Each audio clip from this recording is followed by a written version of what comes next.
Daily Blast Live. We're talking about what you're talking about.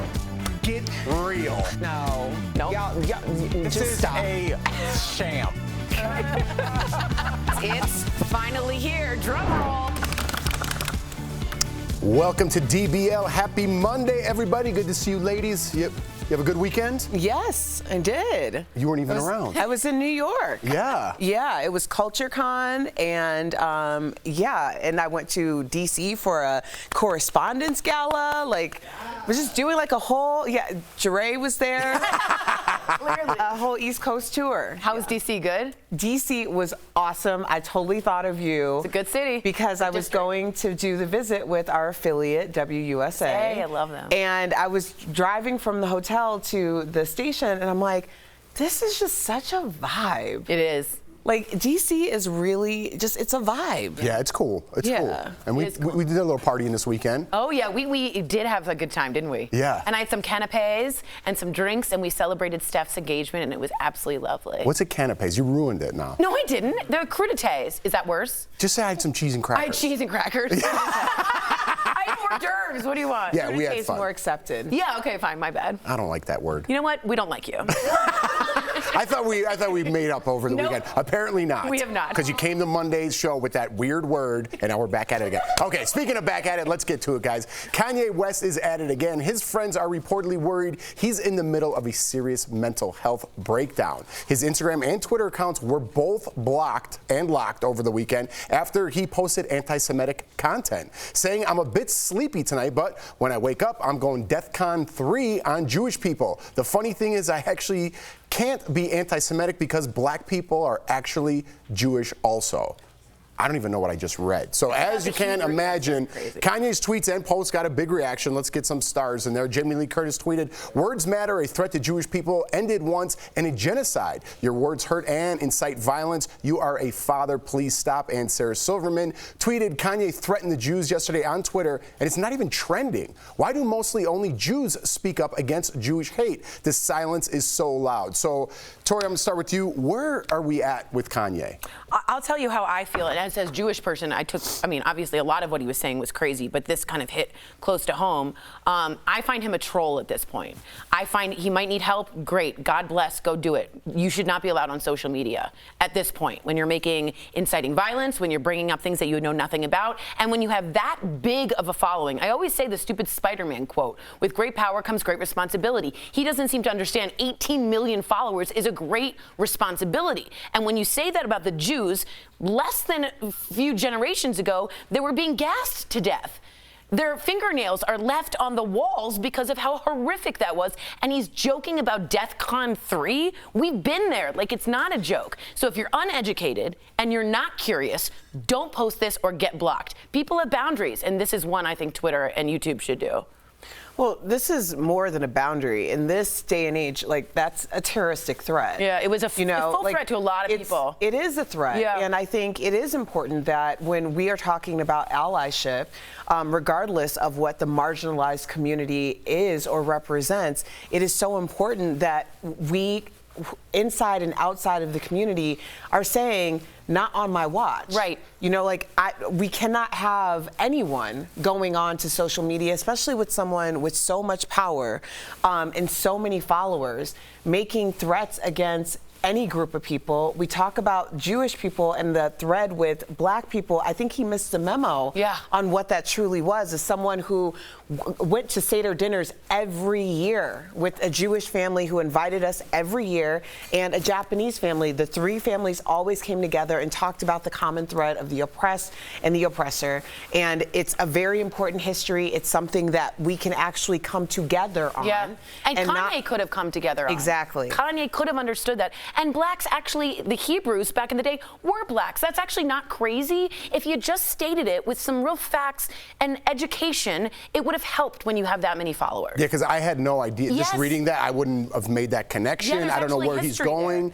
And usually I'm like, let's hear what Kanye has to say because he's going to have some crazy explanation. At this point, I'm kind of just like, done, because there's free speech and there's hate speech, right? And I'm all for free speech. Say whatever you want. But when you're protesting, that's one thing. When you're storming the walls of the Capitol building, that's a different thing. Do you know what I'm saying? There's a differentiation there. So Kanye's gotten to a point where I think he needs some mental help. I'm not a clinician. It is Mental Health Day, oddly enough. And I think he's at that point where he needs some help. Yeah. Because they're silencing him on Twitter, they're silencing him on Instagram, which he's going to use as they're trying to silence me. Right. But it's like at some point, you need to be silenced, man. You need to get some help. This might not be the right outlet for you. Right. And I don't think conflating mental health and anti-Semitism. And I'm not making excuses. I'm glad you pointed that out. Yeah, but I'm not making any excuses, and I usually do. Yeah. I try to find them for Kanye. Right. And at this point, I'm just like, he's a troll. It's just, it's a pattern. There's a pattern forming.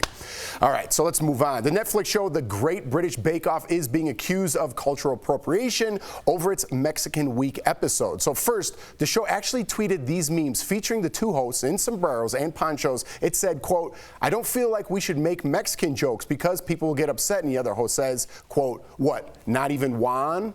Like not even one joke. So during the actual show, the hosts were seen shaking maracas and mispronouncing words like guacamole and tortilla. Some Mexican Americans, well, they weren't impressed to say the least. One man tweeted, quote, "I'm so incensed that they don't even realize how vile and racist the crap is." Incensed is angry. Incensed. Incensed, yeah. He used the word like Tory. I would have picked a different tweet. Just say angry. I'm angry about these tweets. Incensed is like you're filled with. Incensed means the room's filling with a great aroma. Okay, that's fair. Incense. I do like good incense. Yeah. All right, go ahead. All right. Anyways, let's get back to Dog it. Champa. I watch the show religiously. I'm a big fan, and if you haven't watched it, it's just lovely people in Britain baking in a beautiful tent. So there's not a lot of they're not a controversial show. Did you find this controversial? I think it skated a line. When I first saw it, I was like, oh my God, they're really gonna dress up in the sombreros and the things and say the thing. But both of those two hosts are comedians. And there was a way that they were kind of being like, we can't even make jokes anymore, ha ha. Right. And I thought they were trying to sort of be meta about it at the same time.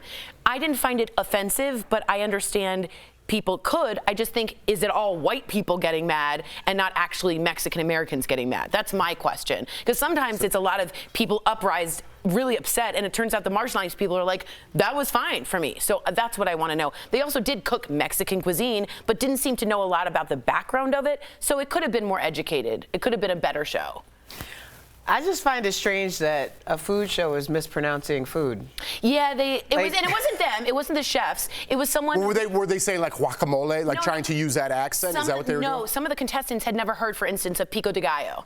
So they'd say pico de gallo, but it was the contestants themselves, not the chefs who were experts. So okay. Does that make sense? I thought, well, just what I read, I thought like, they're purposely mispronouncing it. No, it wasn't like that. But, okay. But there were maracas that you're like, ooh. He did say arriba, like arriba at one point. And I was like, ooh.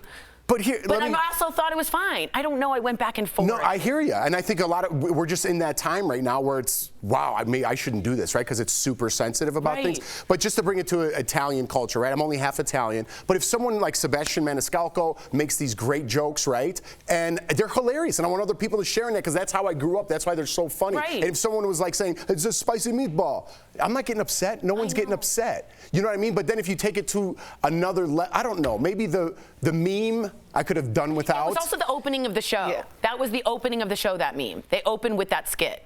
I know, but there's one thing about celebrating someone's culture, and there's another thing about your skating that line. In 2022, I'm with you. Agreed. Yeah. But I mean, this isn't new. When what was the Jersey Shore? Yeah. When that was, there was a lot of pushback. That's a fair point. About how it was basically making a mockery of Italian culture and Italian Americans. Like that was like a big story back then. Oh, for sure. The show became more popular and generated more money than the backlash was generating. So there you are. Well, except that in that case, those are actual Italians, and in this case, we don't have any Mexican cooks, so that part felt a little funny too. Should these two hosts lose their job? No, I don't think it. People have. I agree. I think it skated the line, and in my personal opinion, didn't cross it. All right. Well, we're there. Okay. You know what brings us together? What? John Stamos. Our interview with John Stamos, what he's saying about continuing honoring his friend Bob Saget. And you see celebrities as role models in your life. We're talking about the famous people who have gotten us through tough times. John Stamos. Next. Oh, that's Oprah. I'm sorry. Stop saying John Stamos. Close. I'm easily tickled, y'all. It doesn't take much. I'm gonna sit here and be right. I know y'all gonna be mad at me, but I'm just telling you the truth. You can smirk all you want. You don't have to tell me to go. Brad Pitt, the counting.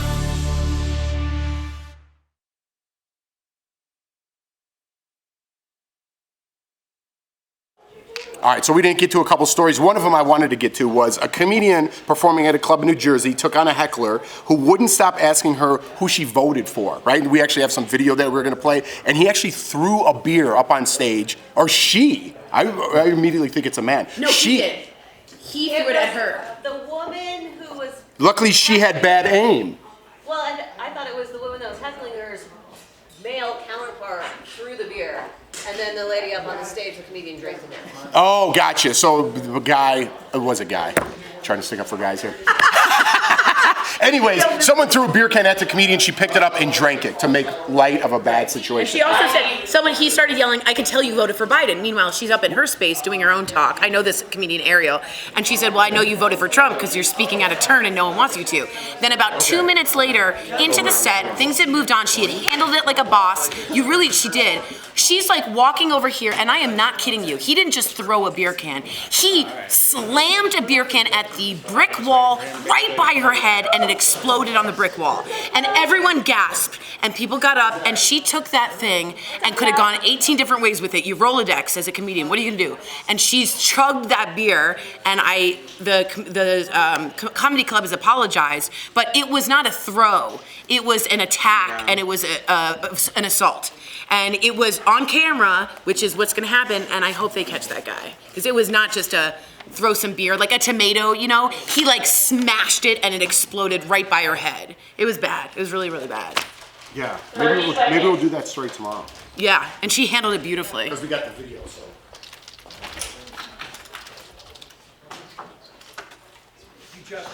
Todd Snyder's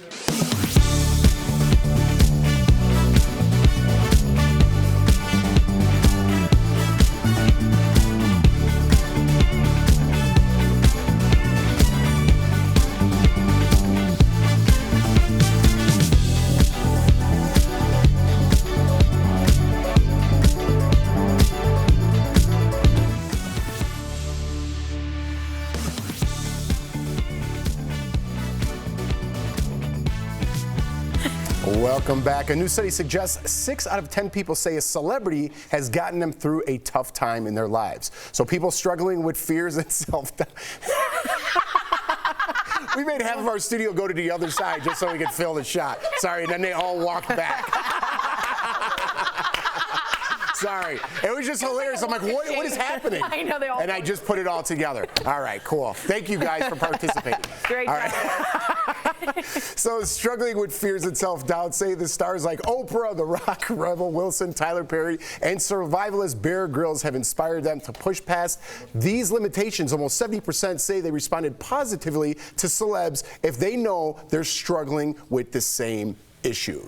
So I like this story. I like, uplifting stories, people relating. This is one positive, many to social media. Where are you at, Tori? Did you ever have a celebrity bring you out of a tough time? Yes, it is, and so he's a little controversial. Some people don't like him on the show, but I do. The dog whisperer, Cesar Millan.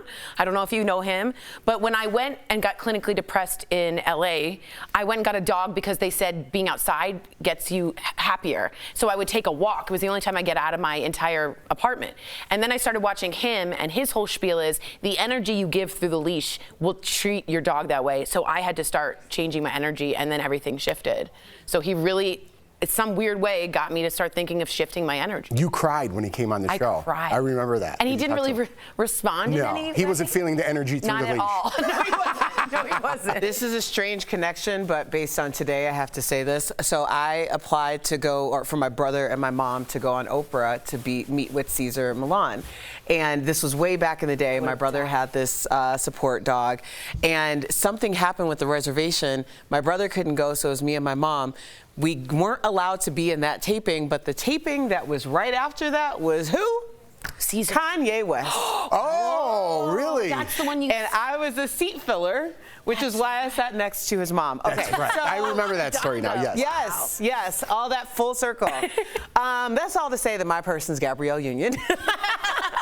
That's good. Love Gabrielle Union. I just finished both of her books. We're Gonna Need More Wine and You Got Anything Stronger.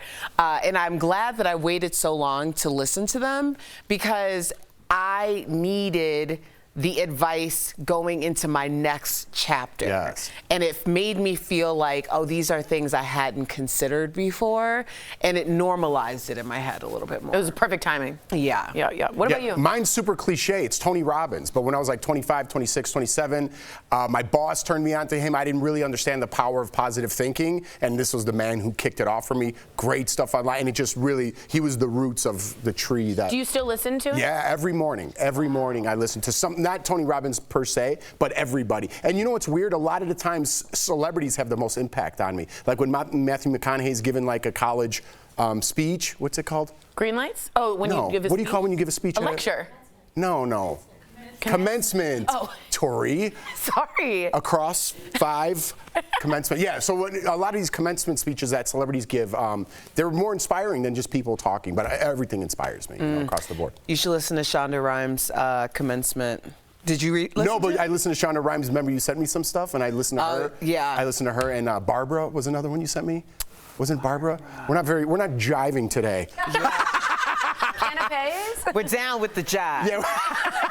All right, we got to go. You know what's going to make us feel better? John Stamos. Yay! Our interview with John Stamos. He's talking all about the new season of Big Shot Season 2.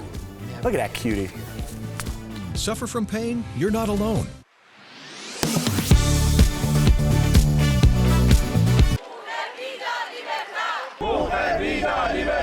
Protesters flocked to the streets around the world in outrage after Mahsa Amini, a 22-year-old Iranian woman, died after being arrested by the country's morality police for allegedly not adhering to Iran's strict Islamic dress code. After Amini's death, some people on social media shared this video of a man dancing as a casket is carried behind him. The post, with more than 500,000 views, claims to show a grieving father from Iran who promised to dance at his daughter's wedding, dancing instead at her funeral after she was killed by the country's morality police for not covering her hair. But is that what is actually happening in this video? Let's verify. Our sources are footage from an Azerbaijani TV show and TinEye, a reverse image search tool. This video does not show an Iranian father dancing at his daughter's funeral. It's actually a clip from a TV show. Using TinEye, Verify traced the viral clip to a TV series about family conflict from Azerbaijan. The man in the tweet is an actor on the show and not a mourning Iranian father. And the viral clip, well, it's actually an edited video from episode 78, posted to YouTube in 2018 by an Azerbaijani TV network. Let's put those videos side by side. It's clear that they're the same video. The only difference is the music track. Take a listen.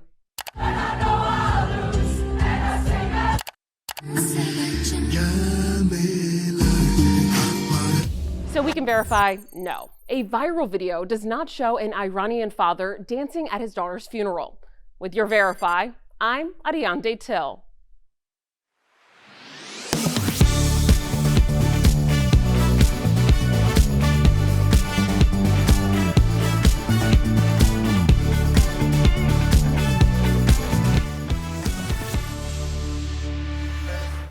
Welcome back. We know him as Uncle Jesse from Full House. Have mercy, remember?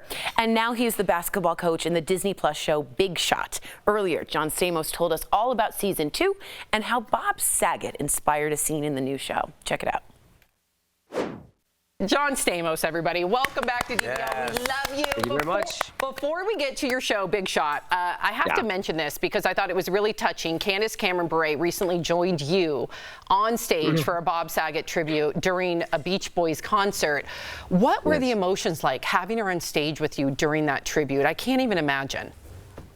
You know, I've been doing a lot of you know, honoring Bob everywhere I go. I was at D23. So, but the Beach Boys were kind enough to, and they loved Bob. You know, we were all part of our family. It was to look down, and I don't mean to sound corny, but I felt like I was looking at DJ. She was getting emotional watching the whole thing. It was, it's a nice moment. I will just forever, honor that man. He was bigger than life. He was so such a beautiful guy. He inspired something, and you can just explain it, what happens in season 2 of Big Shot. The outpouring of love for Bob was incredible. I'm sure you guys saw it. It was a tsunami of love. But the heartbreak for me was that he didn't know it. He didn't know how loved he was. And I wanted to kind of examine that with our show. We do the last episode where a friend of Marvin's passes away. He's a coach, and he gets all this love and attention. And Marvin goes, "What's my legacy? What am I leaving? Am I living my best life right now?" And the girls get a chance to tell him while he's alive. Bob obviously wasn't. So the girls say that you have changed my life, our lives, and you've made us better, and we're better because of you. So there's Bob in the show. Now, if we're real quiet, we can hear him complaining that I don't talk about him enough. We heard that you came up with the show name, so we've got to know what has been your big shot in life. Ooh. My big shot is being a dad. You know, it's something that I've always wanted to be. I love family, and I've been around kids my whole life, and it's a lot. To be a good parent takes so much, and I'm up for the challenge, and I'm grateful that it happened to me. But I think that's probably my big shot in life.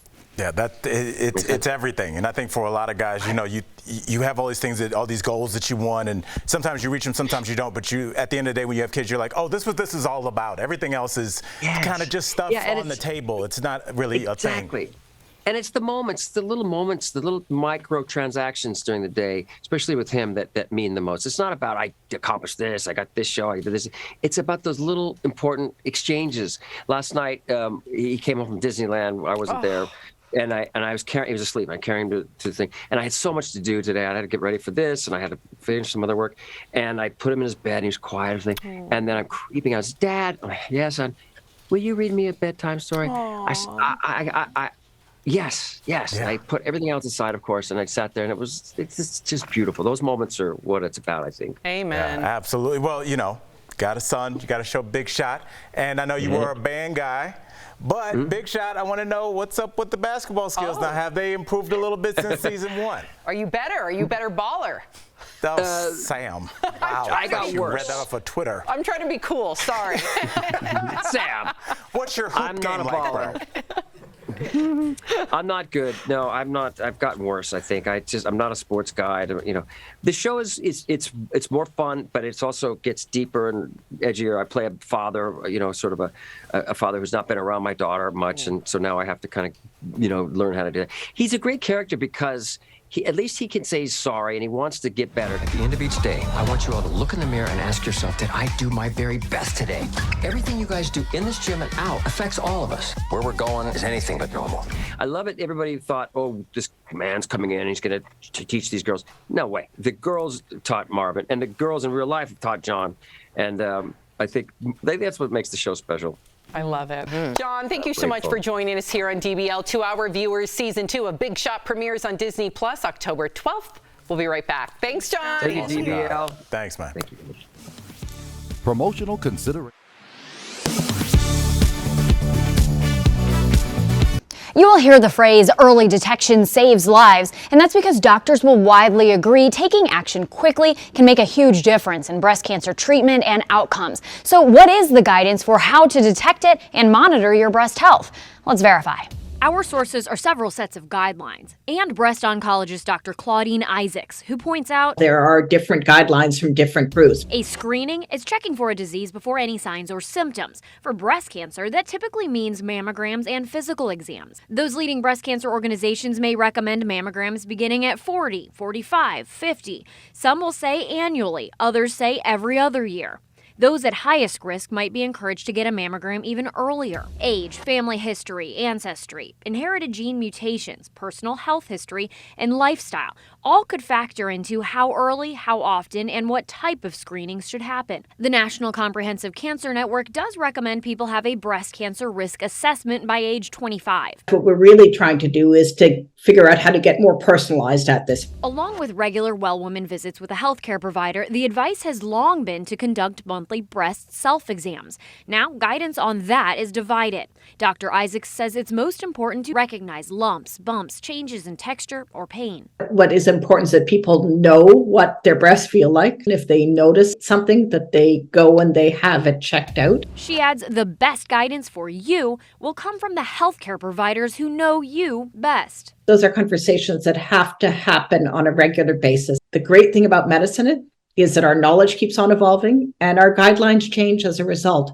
So because you had that discussion 10 years ago doesn't mean that it still applies to today. Having updated conversations is especially important if you miss doctor's appointments during the pandemic. And the reason there's disagreement over how often mammograms should occur is because they can have false positives, which can be stressful for people or actually lead them to not seek future care. So even that is something involving some personal assessment and a conversation with your healthcare provider. With your Verify, I'm Abby Larico. The push to honor Native Americans instead of Christopher Columbus is gaining momentum. Let's connect the dots. President Biden just became the first president to recognize Indigenous Peoples Day. He signed a proclamation saying it will not replace Columbus Day, but will be celebrated on the same date. Meanwhile, many places have stopped celebrating Columbus Day altogether, including North Carolina. Governor Cooper recognized Indigenous Peoples Day back in 2018, signing the proclamation in honor of the 8 historic tribes that call our state home. It's part of a nationwide push to refocus the holiday. Instead of celebrating Christopher Columbus, advocates argue we should instead honor the Native communities devastated by colonialism. After the explorers' arrival, millions of people were killed and forced to leave their land. The violence led to widespread economic and cultural losses that Native Americans are still dealing with today. But several states are still holding on to Columbus Day. Some Italian Americans consider the day a nod to their own heritage. For now, both holidays will exist side by side. And that is Connecting the Dots.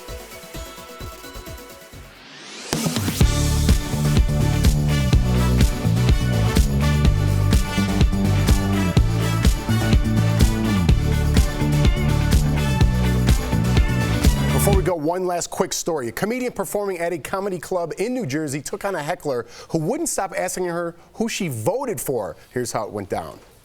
You voted for Biden. Huh.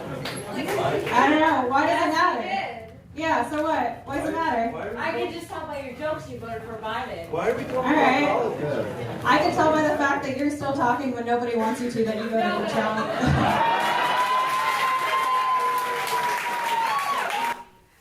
I like that was a pretty. Whoa! Did you see that? So after the heckler's partner allegedly threw a beer can at the comedian, luckily he had bad aim. The comedian picked up the beer and chugged it. She had a great comeback and then a double great comeback by chugging that beer, but not cool. I bow down to this human being who handled herself and composed herself. That man should be arrested for assault for throwing that beer can. It exploded on the wall inches from her head. That's assault, hardcore. Security needs to step up at comedy clubs, clearly. Yeah, I mean, you're going to see a show. You can't be, you know, I don't know. This is atrocious. Yeah, I don't know. What am I going to say? People are dumb. You know what? I can't say a lot for us after this show. We're going to be better tomorrow. I'll see you then.